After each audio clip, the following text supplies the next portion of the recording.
Hey girl, hey, welcome back to my channel. It's your girl Misha. Thank you guys for joining me yet again for another review. We are back with a brand new review for the Never Ever Mets, Season 1, Episode 6. If you are new here, then welcome. I give lighthearted reviews with a little bit of laughter and a little bit of shade and a whole lot of detail. If you're back for a second or third time, then welcome back. Y'all, please don't hesitate to like, comment, and subscribe to the channel. Share with a friend. Hit that notification bell so that you will be updated each and every time I upload a video.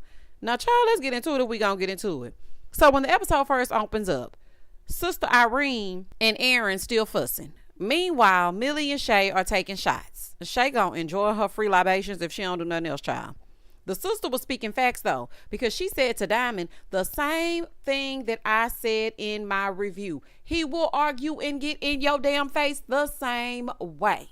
She was like, but the fact that he came around and got in my face, he's going to do the same thing to you. Over on the other side of the house, Aaron's friend was saying that Dymond's sister was jealous of her. Now, I don't know about that. I think that she just sees through Aaron and his fedoras, but that's just me. So Dymond comes out and she was like, so you was going to jump on my sister?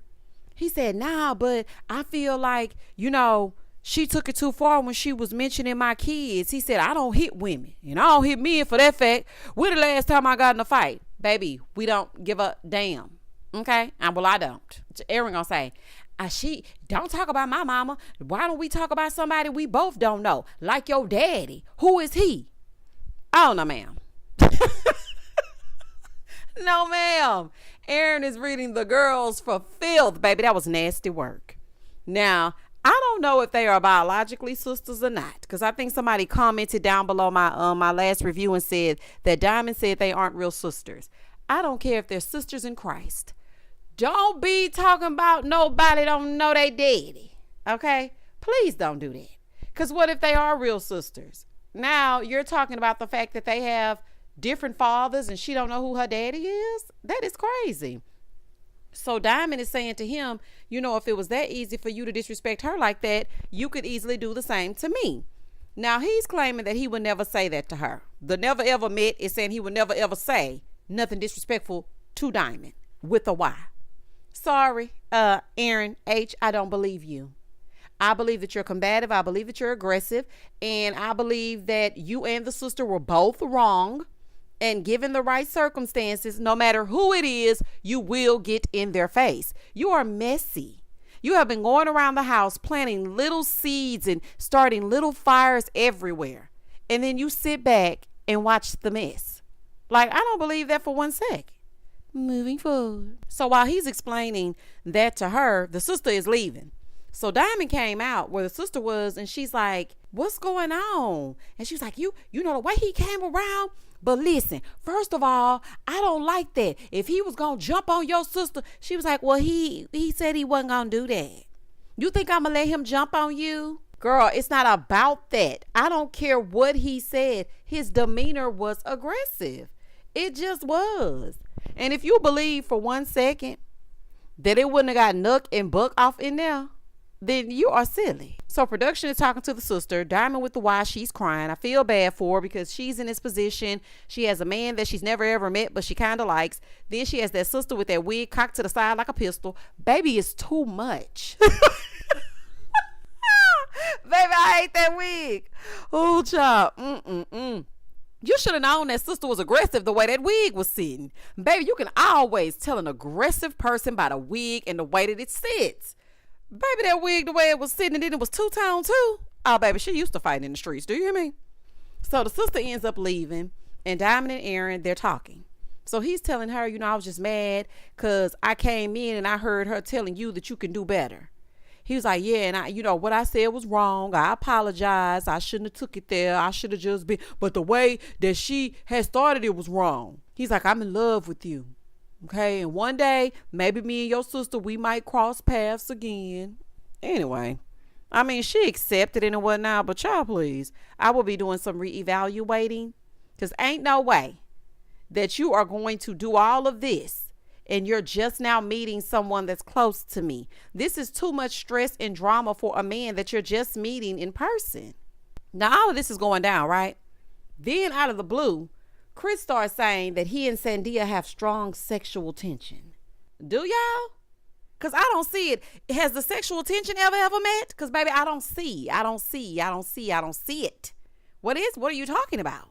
Maybe they edited that part out. I don't know. Maybe, because they do a lot. The people on OWN shows are notorious for talking about editing. You don't hear that from Bravo. You don't hear that from WeTV.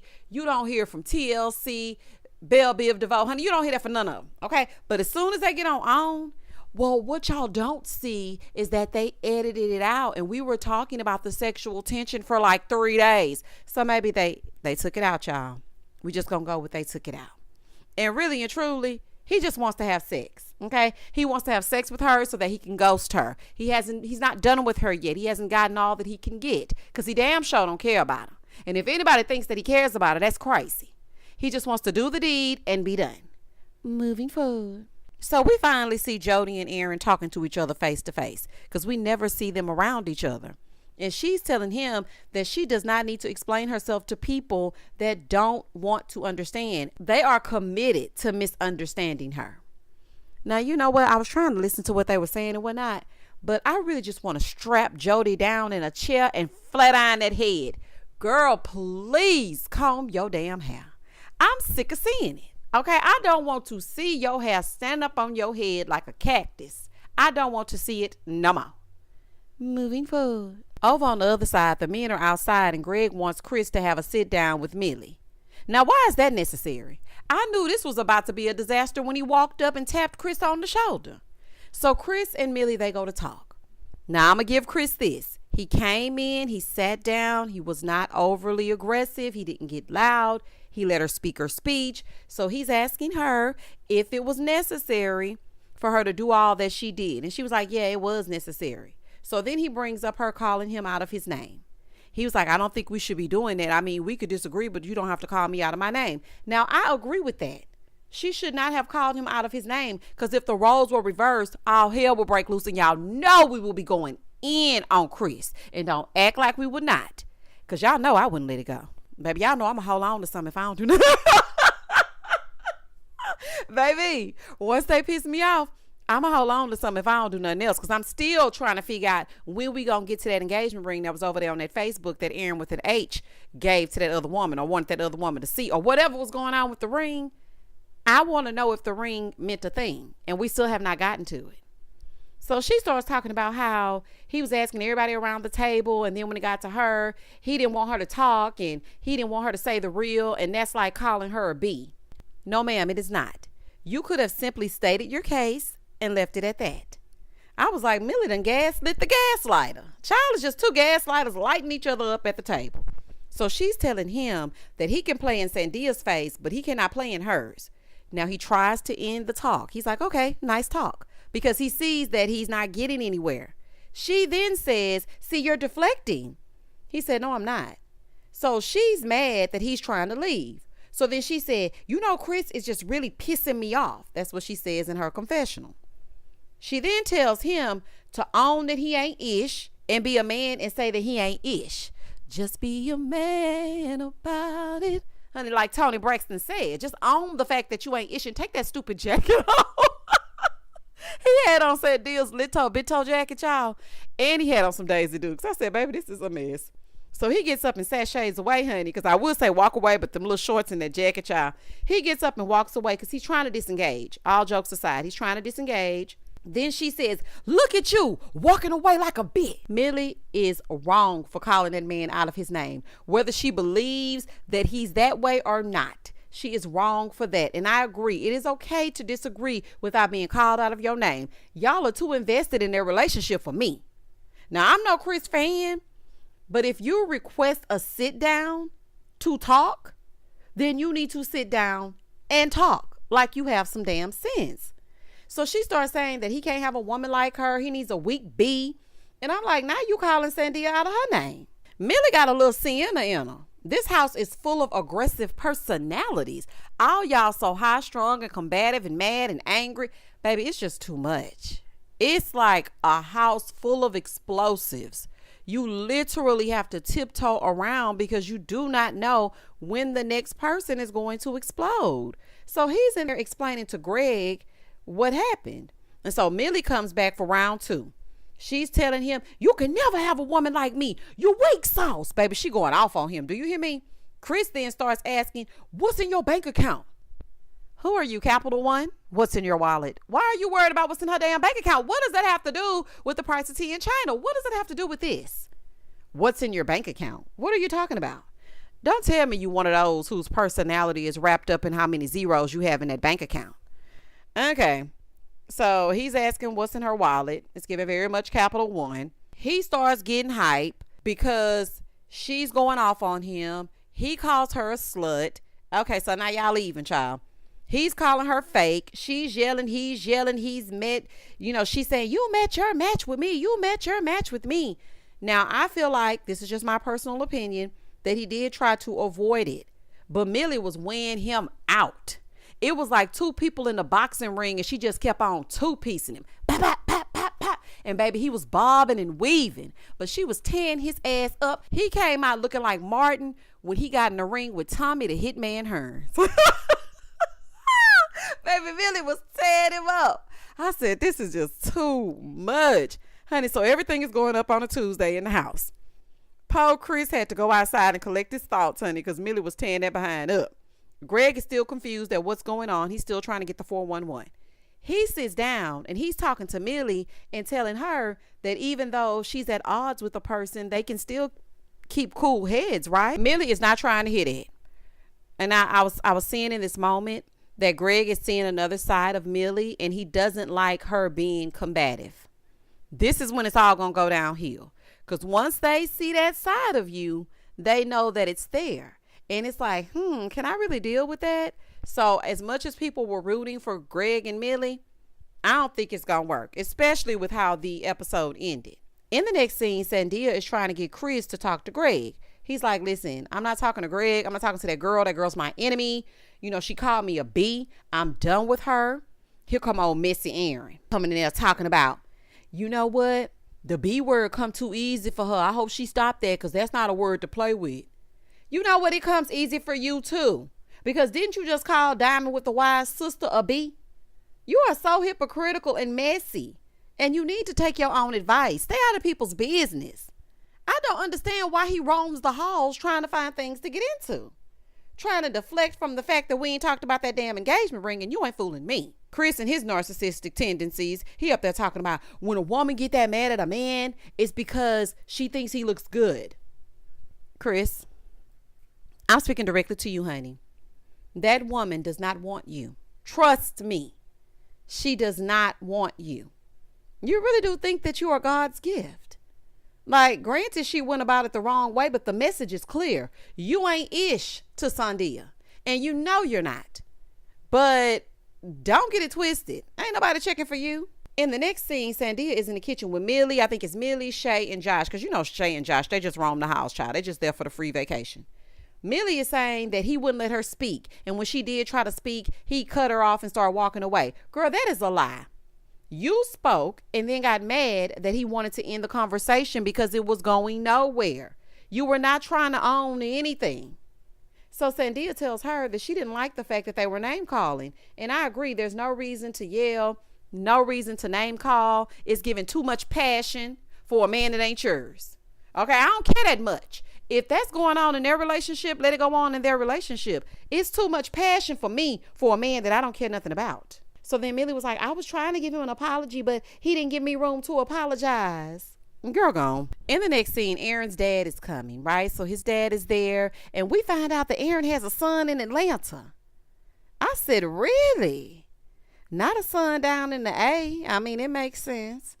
So he's telling his dad that he's intimidated by Jody being a sexologist. Baby dad is like, nah, that's the jackpot.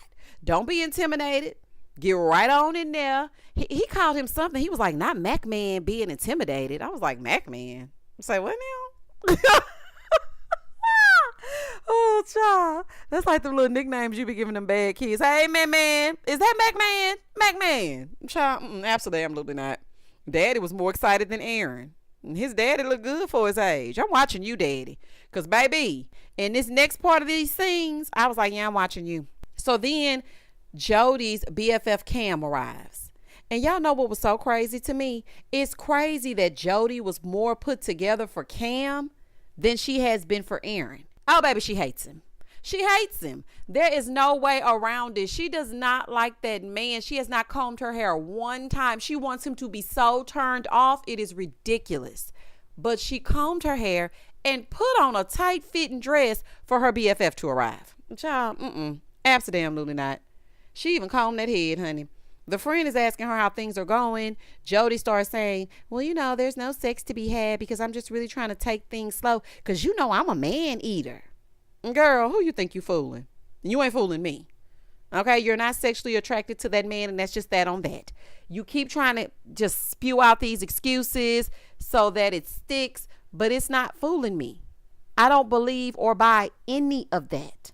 In the other part of the house, Aaron H is in there being messy, telling Aaron's daddy that he and Jody are not a proper connection and that this isn't Aaron's final stop. Why do you care? Why do you care? You need to be focused on your issues with disrespecting your woman's family. I don't care if it's extended family. I don't care if it's the family that she chose. I don't care if it's the family she was born into. I don't care what type of family it is. She called the woman her sister, and the sister she shall be. You need to focus on fixing that relationship. Why are you worried about this? Moving forward. So his daddy is like, oh, you're Aaron. Okay, well, basically the daddy was like, I don't need to hear from you. It's not your business. It ain't. You acting like it's going to affect you in some way, and it's not. But, earring Aaron, why are you even bothering to introduce your dad to Jody? Because Jody is not interested in the slightest. When I say not at all, I mean not at all. So Jody comes up, and Aaron H, okay, not the Aaron that's introducing her to the father. Aaron H and his fedora still talking. Sir, get away. Get back. Okay, get back. You don't know me like that. Get away from these people. Leave them alone. Shout out to Ludacris. Get away from them. His daddy was like, yeah, I'm going to form my own opinion. I mean, as you should. So now it's Aaron, his daddy, Cam, and Jody. They're all four sitting around.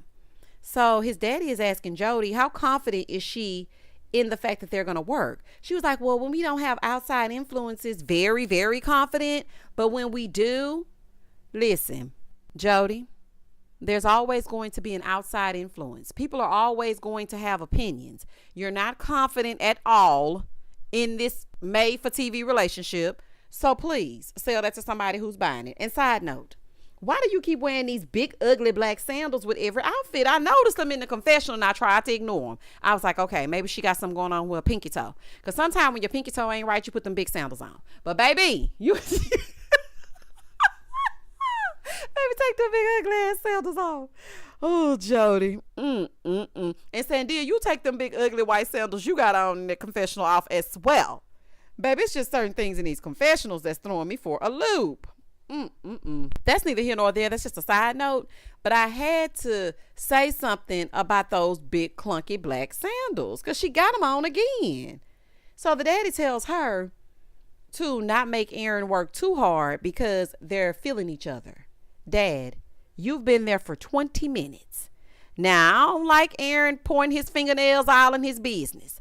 But at the same damn time, what he's saying is not wrong. The two of them they don't have a connection. Now, I don't know exactly what you're saying. I think you want her to stay around because she's a sexologist. And I think you might be eyeing her a little bit and you ain't fooling me. And Paul Aaron, honey, he oblivious to everything that's going on around him.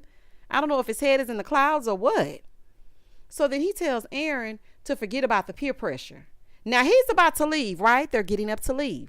He looks at Jody and he goes, I heard you're a good salsa dancer.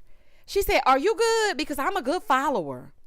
Baby, the way in which that daddy swept Jody off her feet, baby, that was a sight to behold. If you don't watch nothing else about this episode, if you have access to OWN or even go over on YouTube and see if you can find the episode, watch the part where the dad dances with Jody. Baby, it was giving Dirty Dancing. Honey, nobody puts Jody in a corner. When I tell y'all the way that they were dancing, I saw more chemistry between these two in that dance than her and Aaron in 6 episodes. I said, Jody about to leave with the daddy. And daddy was smooth with it too. Hell, even I wanted to be twirled around. Dun, dun, dun, dun, dun, dun, dun, dun, dun. Baby, I said, hold on, Jody, I got next, honey. He said, y'all, people just hating on y'all. Hating on them. You just want your son's sexologist. That's what it is. I would keep my eye on Jody, because she want that daddy, and he might want her. Talking about they're the dopest couple there. Based on what? You ain't find out nothing about Jody that makes you think that she's dope, except them boobs hanging out, them big black sandals, and the fact that she combed her hair today and she's a sexologist. Honey, I'm watching you. Moving forward. It's the next day and the men are talking, right? Aaron H is saying that there's nothing about Dymond that he doesn't like, and he will be proposing before they leave. Aaron seems like a love bomber. He seems like he likes to love bomb you, hurry up and get you and lock you down. You don't know nothing about him. You don't know if he's going to treat you well or not. He just does whatever he needs to do in order to get you. I don't trust nothing about it. So while they're doing all of that, Millie and Greg are outside talking. And she's talking to him and she just blurts out that she's been SA'd before. Now, the way that she just threw it out there, I didn't expect it. It really caught me off guard because I was like, dang, just to tell him like that? I thought she was going to have a conversation with him and then ease into it. But she was like, yeah. And I've been AR'd. And I was like, okay. So, he was like, wow, I'm sorry to hear that. I'm sorry you had to go through that. So she starts blaming herself for being wherever she was when it happened at 10 p.m. at night. Let me tell you something, honey. I'm speaking directly to you. You are not to blame for any of this. This is not your fault. I don't care if you were there at 1 a.m. Nobody has a right to touch you without consent. No means no. Do not carry that with you. That's not yours to carry. That's not your fault at all. So she said the men were being aggressive with her, and that's why she's so defensive and aggressive, because basically it's a defense mechanism. And as I'm listening to her talk, I'm just like, man, this is a lot to unpack. Now, Greg did tell her that he was there for her, but I feel like Millie must work through some of these things before committing to a relationship, because she is not emotionally ready for any of this. These kind of blow-ups are going to happen between the two of them as well. Okay. And this is what I see as I'm watching this.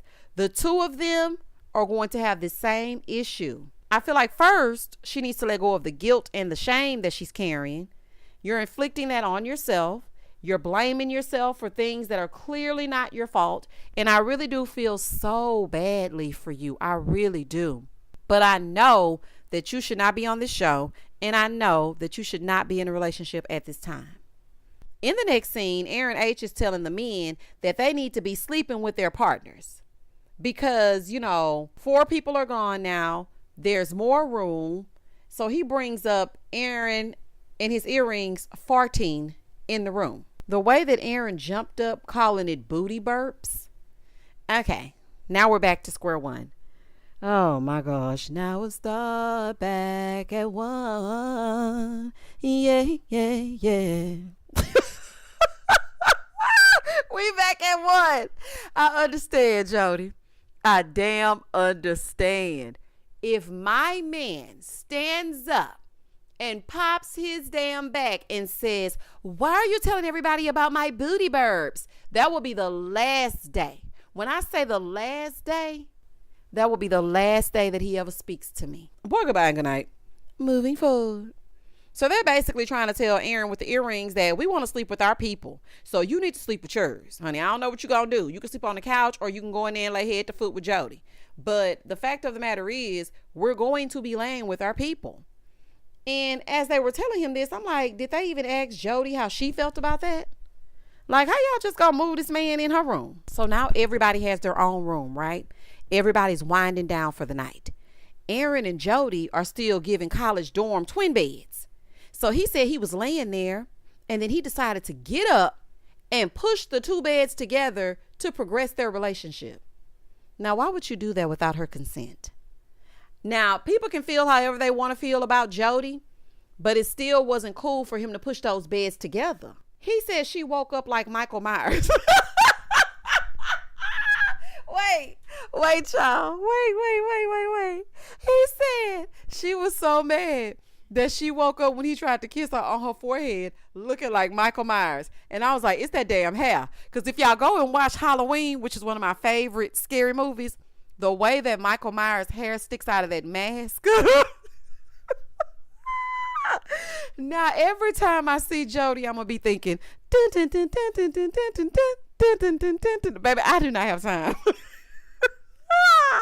Baby, this show is chaotic. Oh, baby, this show is chaotic. I love everything about it. Do you hear me? Now, she's pissed and wondering why he's trying to pressure her into things that she does not want to do. That's because he let them pressure him, knowing good and dang on well that he wouldn't normally do that. And she's not feeling you like that, and you know that. I'm sorry, but if I haven't given you the okay or the green light, I do not want your bed pressed up against mine. Okay? I'm sorry. But to you, Jody, you need to keep it real. Keep it real with him and let him know that him and his farts got to go. If you don't like him, you don't damn like him. Aaron H is a menace. He's the one responsible for all of this. Aaron is just trying to prove his manhood and out here looking crazy. Talking about that girl woke up looking like Michael Myers. I ain't gonna never forget that. So she's telling him that she wants him to be who he is and not what the other men want him to be. Basically, don't do that no more. Stay on your side and I'm gonna stay on mine. Jody is looking like this is not what we discussed. I told you we was gonna come on this show and pretend to be a couple, but I didn't tell you you were gonna be able to lay next to me. Are you crazy? Now, he was honest about them persuading him to do the wrong thing. She's saying that she's disappointed and she's uncomfortable. She doesn't like being held or touched while she sleeps. And I mean, I feel like don't beat him up too bad, because you were over there saying that you sleep with men on the first night. And that could very well be sending him mixed signals. She did say that she discussed what she's gone through with him. I wouldn't have pushed it over just off the strength of I know she's not feeling me. So in the kitchen, she's telling Shay and Josh that she was SA'd and she doesn't like people touching her in her sleep because of that. And Aaron knew that. She said, look, I just don't like people touching me. And she's a sexologist and she became one because of what she went through. Now, I don't understand how that helps, because how can you help somebody overcome something if you haven't overcome it yourself? You clearly are not through this or over it because of how you're reacting. So then Chris looks at her and he's like, I just never knew that. I'm so sorry. It was our fault. He was just trying to do what we said to do.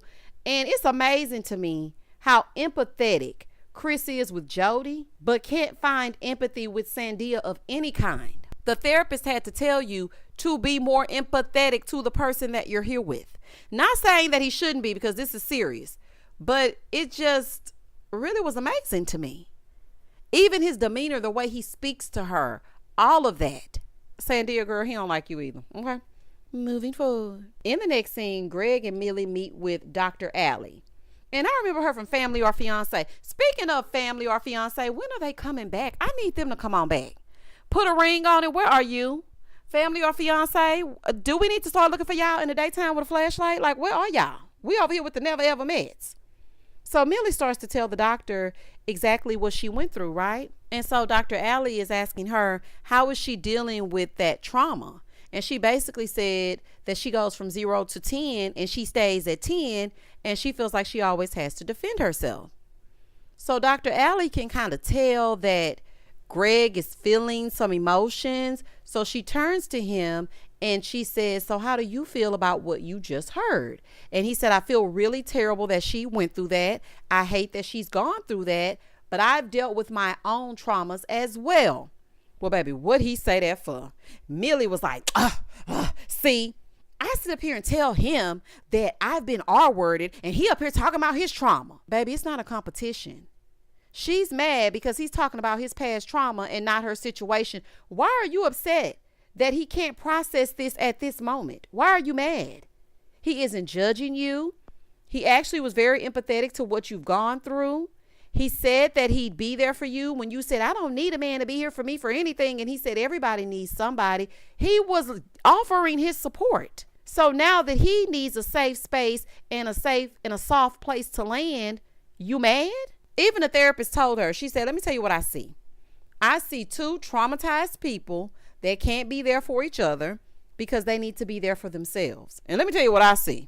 I see two people that need to get off this show and get individual therapy because neither one of you are whole yet. And it takes two whole people to create a whole healthy relationship. And I had to learn that. I was going in halfway, and I had another halfway person, and we were getting together trying to make a whole relationship, and it was a whole fool. The two of you need to step back, get some therapy, and then revisit. So then Dr. Allie asked about Greg's trauma. To be continued. And that was the end of the episode. Let me tell you something. I do not like the way that Millie dismissed Greg's feelings. I didn't like that at all. Because if the roles were reversed and he would have just said, well, I got my own trauma, you would have had a fit. So why are you doing that to him? Jody, stop lying on this here TV. You do not like that man, but you do like his daddy. Cam, please tell your friend to take them big, ugly black sandals off. Aaron, please open your eyes up. The girl likes everybody down from production to craft services, but she don't like you. Dymond with the Y, please get your sister another wig, honey. Aaron H, please leave those people alone. Focus on what polish you gonna choose next and how you gonna explain this engagement ring that you ain't explained to me yet. Josh and Shay, ciao, goodbye and good night. Y'all comment down below, tell me exactly how you felt about the episode. Please don't hesitate to like, comment, and subscribe to the channel. And as always, stay safe, stay blessed, spread love, not germs. Peace.